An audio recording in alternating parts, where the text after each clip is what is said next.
Okay, let's unpack this. Welcome back to the Deep Dive.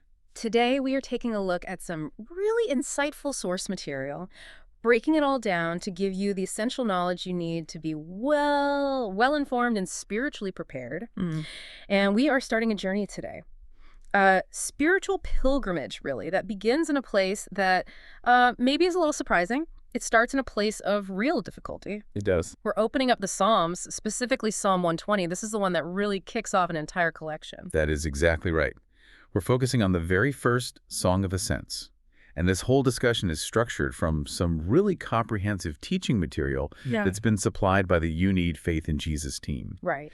And they highlight this psalm as a kind of tactical guide. It's a prayer, but it's a very focused prayer from someone in, intense difficulty.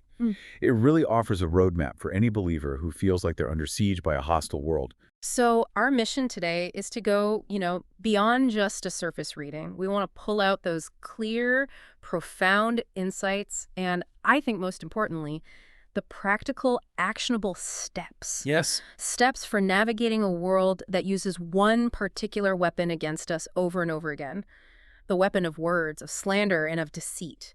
And the material we have really illuminates that. It gives us the historical and spiritual context so we can grasp why this psalm, this specific one, was chosen to start the whole pilgrim sequence. We're structuring this for the learner who really wants a thorough knowledge, but wants it quickly without getting bogged down. We're aiming for those aha moments, those points of clarity about spiritual endurance and the pursuit of peace, especially when conflict just feels like it's everywhere. Exactly. So let's start with the framework of the psalm itself, the whole context of the ascent. This is where the sort of physical reality of the journey becomes this perfect metaphor for the spiritual life. It really is. If you look in the King James Version, the title for Psalm 120 is A Song of Degrees. But there's another translation that I think has more immediate weight for us, and that's A Song of Ascents. So what is the significance there? Why does that title set the tone for the next, 15 Psalms? Well, that title is everything. It's the foundation for the whole collection. Psalms 120 all the way through 134, they form a very special liturgy. They were specifically the songs that were sung by Hebrew pilgrims as they were literally traveling or ascending up toward Jerusalem. So you have to picture it. Jerusalem is high up in the Judean hills. Right. So no matter where you start from, it is always an uphill climb to get to the holy city. It's always an ascent. And that physical action, that steady upward climb, it just immediately resonates. It implies effort. It implies sweat and just persistent forward motion. And this wasn't just a casual vacation trip. No, not at all. Our source material from the You Need Faith in Jesus team really highlights that this ascent was a mandated religious duty. It ties directly back to the law, specifically to Deuteronomy chapter 16, verse 16. Okay. And that verse commands this really difficult required pilgrimage. It says, 3 times in a year shall all thy males appear before the Lord thy God in the place which he shall choose, in the feast of unleavened bread, and in the feast of weeks, and in the feast of tabernacles, and they shall not appear before the Lord empty. Wow.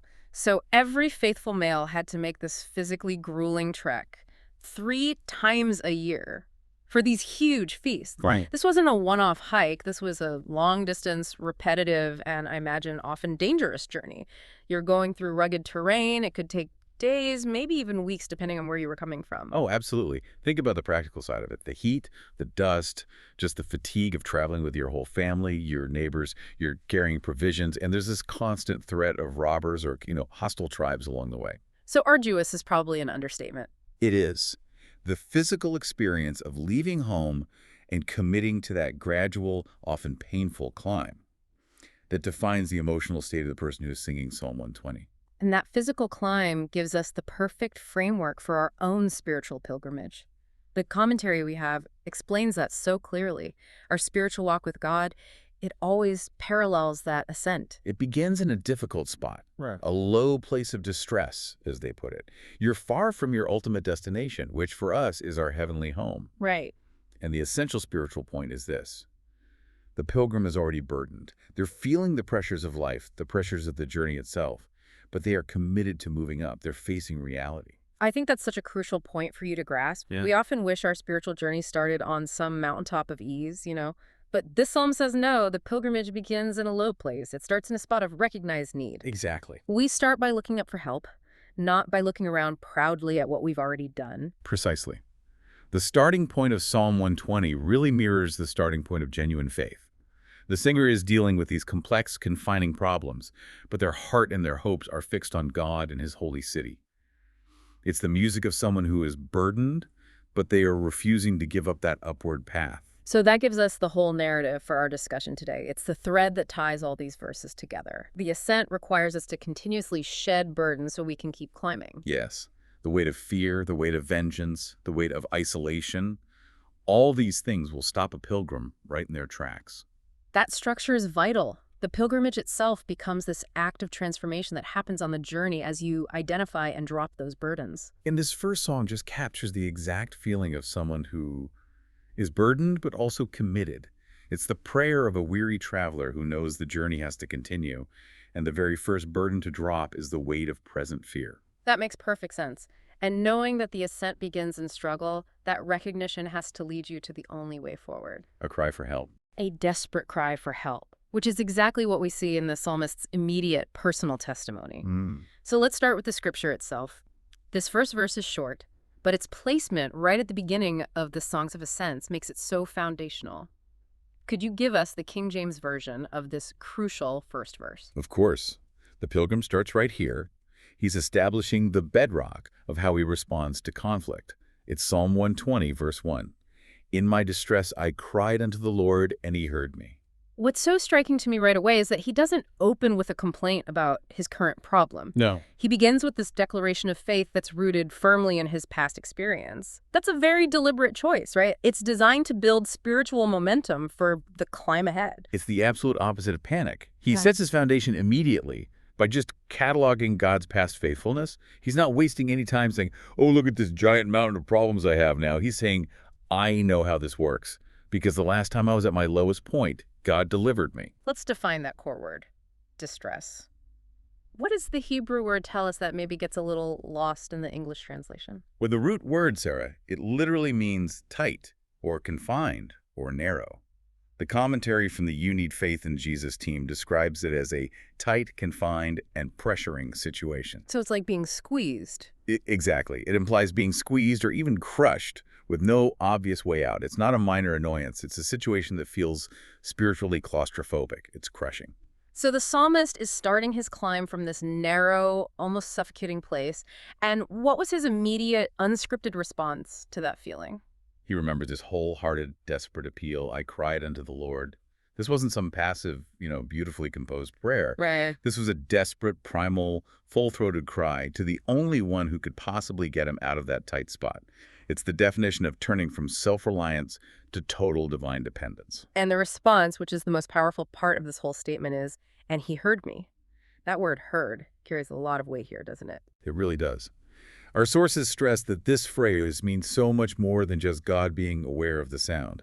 It means God listened with intent. He intervened, and crucially, He answered. So the testimony is simple, but the remembered result is life-altering. God is active. He delivers. And this act of remembering, of cataloging God's response, it sets the immediate psychological and spiritual groundwork for facing the next challenge, which might even be harder than the last one. This is really the foundational principle of faith. We see this pattern over and over in Scripture. I'm thinking of Psalm 34. Yes, Psalm 34, verse 6 perfectly reinforces this. It says, this poor man cried, and the Lord heard him and saved him out of all his troubles. The link is undeniable. The pilgrim starts his climb by reminding himself that the God who answered that poor man's cry then is the exact same God who hears his cry now. He is unchanging. And therefore, the burden of fear is the first thing that gets shed. The pilgrim isn't moving forward based on, just wishful thinking. He's moving forward on a certainty that is born of history. So let's translate this into a really practical step for you, the listener. If you are in distress right now, that tight, confined, pressuring situation, what is the first action you have to take based on this verse? The first step is conscious recall. And I'd even say documentation. You have to actively stop the spiral of your current anxiety and force your mind back to the history of God's faithfulness to you. So you actually catalog the times God has helped you before. You do. It's an act of spiritual discipline. It's like reaching for a proven tool instead of flailing around. Like creating a personal list of stones of remembrance. So when the pressure is on, you don't look at the size of the current threat. You review the size of the previous deliverance. Exactly. The commentary really emphasizes that this conscious, active memory of God's past faithfulness is the most powerful weapon against present fear. This practice, it builds your faith, it gives you the confidence to cry out again, and it establishes the truth that God is not only capable of answering, but he is faithful to listen. So the fear is shed because the track record proves the deliverer is reliable. That's it. And with that solid foundation now established, the pilgrim is ready to identify the precise nature of his current struggle. And this is a surprising pivot. The pressure wasn't, lions or thirst on the road. It was something far more subtle. The pilgrim starts by dropping the burden of fear, but now he has to face the burden of an external attack. And the attack, shockingly, is verbal. This is where it gets so relatable for us today. We often think great spiritual distress has to involve, a physical trial or financial collapse. But here, the source of that crushing, confined feeling, it's the most widespread weapon in the human arsenal. It's the tongue. It's the tongue. The enemy isn't a visible army. It's subtle, it's venomous, and it's always operating in the shadows. The distress is caused by words, slander, lies, deceit. And the text makes that explicit. Yes. Let's quote the verse that reveals the cause. It's Psalm 120, verse 2. Deliver my soul, O Lord, from lying lips and from a deceitful tongue. So the pilgrim is basically saying the slander, the lies being spoken about me, that's what's making me feel so crushed. My whole being is under attack. And the emphasis on the target is critical. He says, deliver my soul. He understood this verbal assault not as petty gossip, but as a direct attack on his very soul, his reputation, his integrity, his inner peace, his ability to thrive. Right. Words, especially calculated lies, have this destructive power that can sometimes be more lasting than physical violence. In the ancient world, reputation was everything. Lies could strip you of your business, your standing, your security faster than any robber could. And even today, lies spread online or in an office can shatter a career. They can crush a person's ability to function. It's psychological warfare. It's spiritual warfare. Yeah. And it's waged through language. Yeah. And it is exhausting. So the very request for deliverance, deliver my soul, is an admission of his own inability to fight it. He can't possibly track down every whisper, refute every subtle lie. He can't. He knows he can't defend himself against the deceitful tongue that just operates in darkness. So he steps back and says, this defense is bigger than me. I need divine intervention to rescue me from this maze of lies. And that plea for rescue, it gives so much assurance to the believer because his prayer lines up perfectly with God's own moral standard. We know, based on our sources from the You Need Faith in Jesus team, that God hates the destructive use of words. He does, and we have scriptural reinforcement for that. Where do we see that? Well, the commentary points us directly to the wisdom literature, which confirms that when you pray against lies, you are aligned with God's heart. We can look at Proverbs chapter 12, verse 22. It says, lying lips are abomination to the Lord, but they that deal truly are his delight. Abomination. That is not a weak word. Not at all. It confirms that when we pray against those who use lies to tear us down, we are praying in perfect alignment with God's own nature. And that's a huge source of comfort when you feel like you're fighting this battle all alone. The assurance is that you are on God's side in this battle. And this is so important because our immediate human instinct when we're slandered is usually to pick up the exact same weapon. Oh yeah, you want to retaliate. You want to aggressively defend yourself. Maybe even start exposing the flaws of the person who's lying about you. That is the natural urge. And it's why so many spiritual pilgrimages just stall out right here. Yeah. The spiritual path, as taught by this material, it demands the opposite action. You have to resist that urge to get into a verbal mudslinging contest. Because once you do that, you've stopped your upward ascent. You're just entangled in the fight down below. Precisely. So the practical step is not to pick up a matching weapon, but to hand the entire defense operation over to God. You bring the hurt, the confusion, the defense directly to the Lord. You entrust the fight, the vindication, and the timing of it all completely to him. That requires so much spiritual restraint and trust, especially in a world that praises the quick clap back and aggressive self-defense. It does. This psalm is calling us to a different, higher battle strategy, one that focuses on staying clean for the climb. It demands the pilgrim focus their energy on the ascent, not the endless skirmish on the valley floor. And having prayed for deliverance, the psalmist isn't passive. He actually acknowledges, even anticipates, what fate awaits that deceitful tongue. And this transition lets him shed the second major burden, which is the weight of vengeance. Yes. This is where the language gets incredibly graphic. It's intentionally terrifying. The pilgrim, now that he's handed his defense over to God, he addresses the false tongue directly. It's almost prophetic. It's a profound rhetorical challenge. He's speaking to this force of evil, reminding it that it's not above the law. Let's look at the question he poses and then the answer that details the divine judgment. Okay. First, the question of Psalm 120, verse 3. What shall be given unto thee? Or what shall be done unto thee, thou false tongue? And then the immediate, visceral, and terrifying answer follows. The answer is right in the next verse. It gives us this imagery of immediate and enduring destruction. Psalm 120, verse 4. Sharp arrows of the mighty with coals of juniper. We have to analyze this imagery because it's so rich with cultural meaning. Let's start with the first part. Sharp arrows of the mighty. Sharp arrows of the mighty. That signifies a judgment that is swift, it's precise, and it's utterly deadly. The mighty here implies a divine warrior god himself, who is a skilled archer. So an arrow shot by an expert can't miss its target. It can't. It suggests that while our own attempts at defense might be clumsy or slow, God's justice will be piercing and inescapable. It's a perfect mirror of the crime, isn't it? The words shot out by the malicious tongue are met by arrows shot out by the divine. But let me raise the question that I think frustrates a lot of believers. If God is so keen on justice, why do we see people who spread lies and deceit seem to thrive for years, even decades? How does the pilgrim reconcile that slow pace of justice with the urgency of their distress? And that is the essential psychological burden the pilgrim has to shed. The answer isn't just in the arrow's swiftness, but in the certainty and the quality of the justice. The arrow ensures the judgment hits its mark, but it's the second image that confirms its endurance. Okay, so let's get to that second image. Coals of juniper. What's the cultural detail here that the commentary from the You Need Faith in Jesus team provides? This is fascinating. This is charcoal made from the broom tree. And the significance is very specific. This charcoal was renowned in ancient Israel, not just for burning hot, but for retaining its deep, penetrating heat for an extraordinarily long time. Shepherds and travelers prized it because it would provide this slow, steady warmth long after other woods had turned to ash. So this isn't a quick flash of punishment. It's a penetrating, enduring heat. It symbolizes a judgment that lingers. Correct. The punishment for a lying tongue is not fleeting, because the harm caused by slander is not fleeting. The punishment fits the crime. Just as those broom tree coals penetrate deep and maintain their heat, the judgment will be deep and maintained. So that's what offers the victim solace. Even if the consequence here on earth seems delayed, the ultimate consequence is guaranteed. And that is the spiritual permission to let go of vengeance.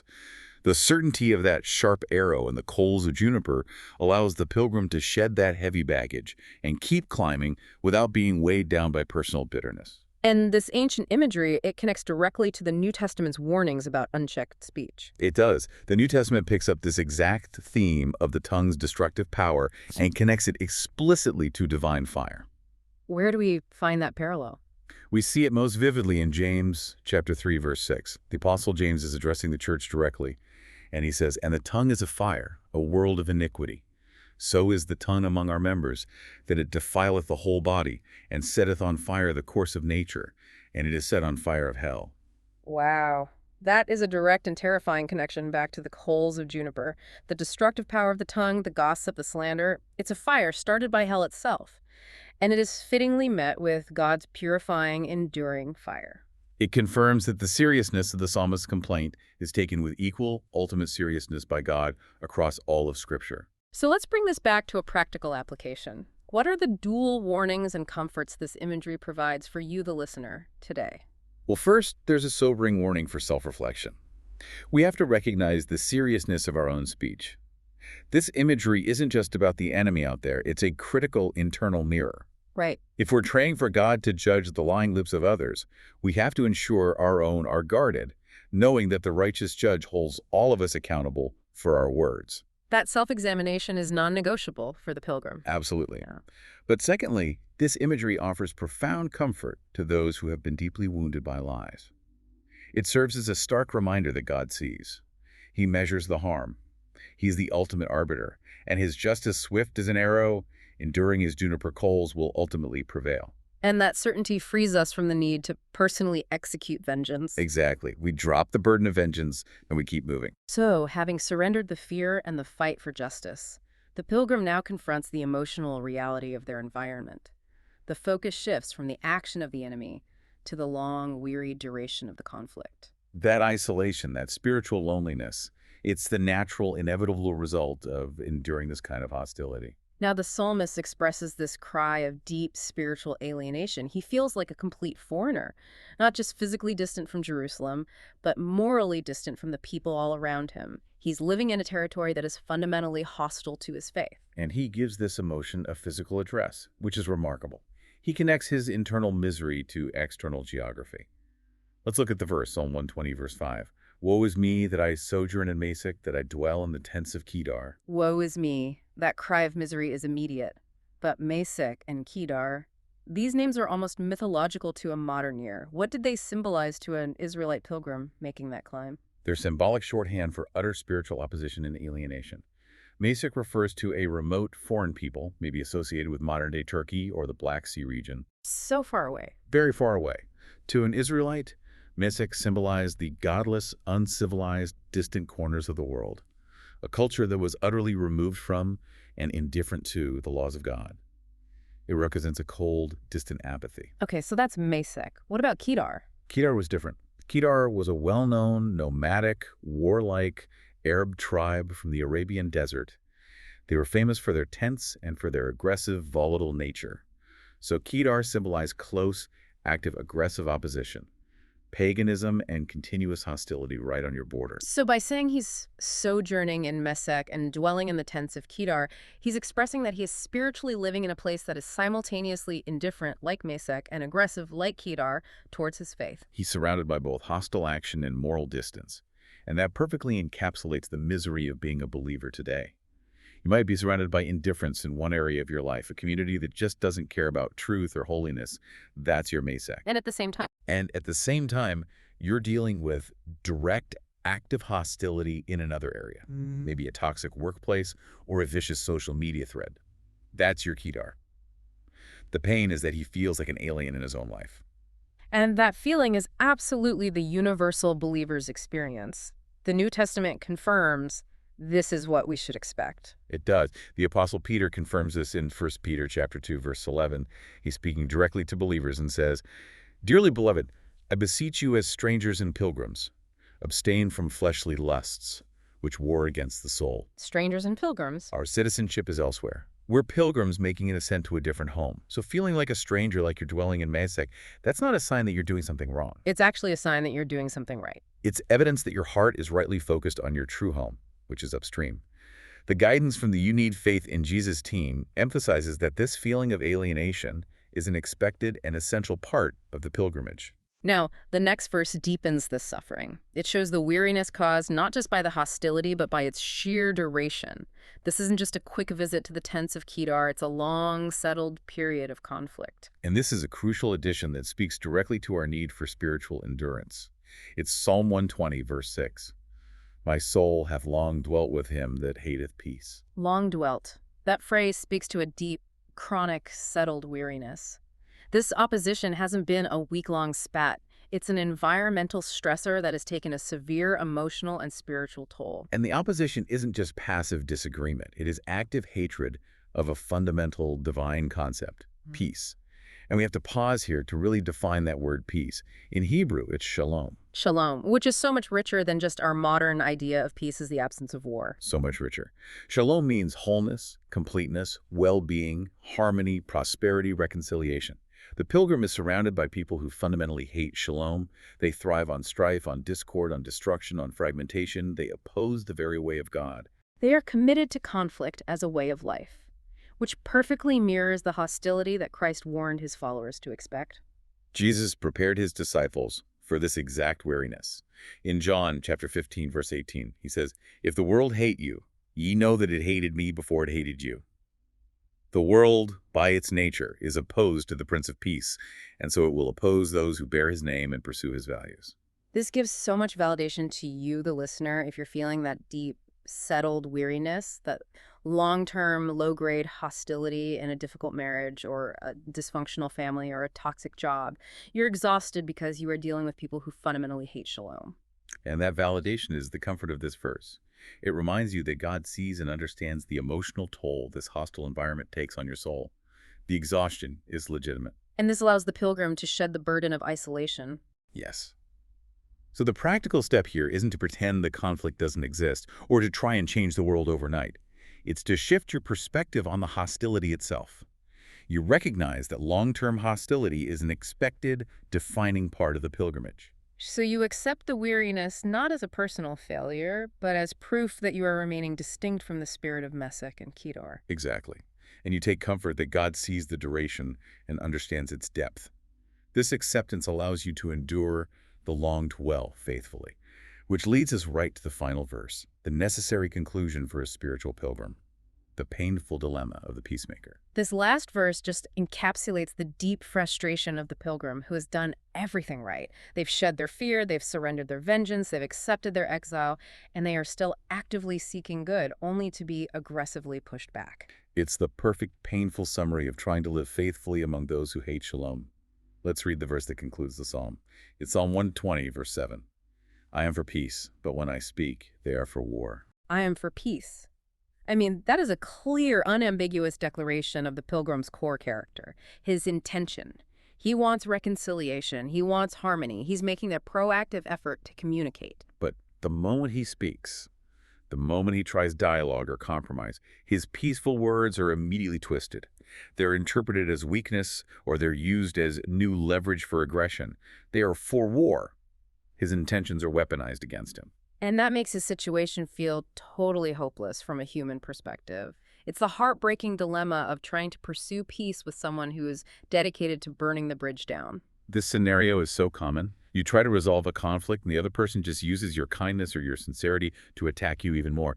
And the temptation is to just quit being a peacemaker altogether. And that's why the Apostle Paul, later in Scripture, had to address this exact dilemma. He provides the ethical boundaries we need when our best efforts fail. Yes. Paul's instruction is the guiding light for the modern pilgrim. You find it in Romans chapter 12, verse 18. It states, "If it be possible, as much as lieth in you, live peaceably with all men." That verse is like the New Testament commentary on Psalm 120, verse 7. The psalmist declared, I am for peace, and Paul says, okay, pursue it relentlessly. Relentlessly. That phrase, "as much as lieth in you," means you have to exhaust every godly, honest, ethical, and sincere avenue for reconciliation. We are responsible for 100% of our effort towards achieving shalom. But the crucial qualifier is right at the beginning. It gives the pilgrim necessary protection and permission. It says, if it be possible. And that is the essential acknowledgement. Sometimes, despite our absolute best efforts, harmony simply cannot be achieved because the other party remains fundamentally committed to strife. They hate shalom. So we are only responsible for what lieth in us. We are not responsible for the destructive, warlike reaction of the other person. And that distinction is incredibly liberating. It prevents the peacemaker from internalizing the failure of the conflict, from falling into self-blame when hostility continues. It allows the pilgrim to shed that final burden, the responsibility for the other person's choice. So it reframes the whole struggle. It does. And as believers today, our calling is to be peacemakers. But when our peaceful words are met with warlike responses, we have two final crucial steps that allow us to continue the ascent without compromising our integrity. What are those final practical actions for the listener in this no-win scenario? First, you hold the line. You don't get discouraged, and you don't compromise your core principles, truth, integrity, holiness, just to get a superficial peace. Peace achieved through ethical compromise is not the shalom of God. Okay. So you continue to stand for truth and reconciliation, even if it leads to more conflict in the short term. And second, after you've fulfilled that as much as lieth in you part, where does the focus shift? The focus shifts entirely to hope. You entrust the cause and the result wholly to the Lord. You recognize you have fulfilled your mandate. The result of the other party's choice to choose war over peace is now solely their responsibility before God. And you look forward with hope to the return of Christ and the establishment of perfect peace in His kingdom. That's the ultimate goal. It's the ultimate goal, and it's the focus of the guidance derived from the spiritual resources we reviewed from the You Need Faith in Jesus team. It's the destination of the ascent, where lying lips are finally silenced by divine truth. The pilgrimage ends not in the frustration of verse 7, but in the enduring hope for a king who will establish perfect shalom forever. This is just an incredibly rich and necessary roadmap for navigating hostility and maintaining spiritual integrity on the upward path. To synthesize the whole journey of Psalm 120 then, We began the ascent in that low place, acknowledging distress, but we immediately used our past testimony to shed the burden of fear. We confronted the enemy, those deceitful words, and we were comforted by the certainty of divine justice, the sharp arrows and juniper coals. And that allowed us to shed the heavy burden of vengeance. Then we acknowledge the spiritual loneliness, that weariness of long-term exile among those who hate shalom, and we shed the burden of isolation by embracing our true identity as strangers and pilgrims. Exactly. And finally, we accepted that difficult reality of the peacemaker's dilemma. We recognized our role is to pursue harmony proactively while trusting God entirely with the outcome. This deep dive, really powered by the thorough research and spiritual clarity of the source material, it provides not just comfort, but a clear, robust action plan for every spiritual pilgrim dealing with hostility today. The key insight is simple, really. You can endure the conflict without becoming contaminated by it. Which leads us to our final provocative thought for you to consider. Building on this profound analysis, Psalm 120 seems to reveal that true spiritual maturity involves not just praying for deliverance from conflict, but developing the spiritual endurance to dwell faithfully and peacefully within long-term hostility. Hmm. So what does it look like practically and daily for you to maintain your shalom, your wholeness, and your commitment to peace when you are surrounded by those who are actively and deliberately committed to hating it? That's the question. Thank you for joining us on this essential deep dive into the first Song of Ascents. We really encourage you to study these verses further, guided by the foundational work and the spiritual clarity provided by the You Need Faith in Jesus team. Until next time, keep seeking that higher ground.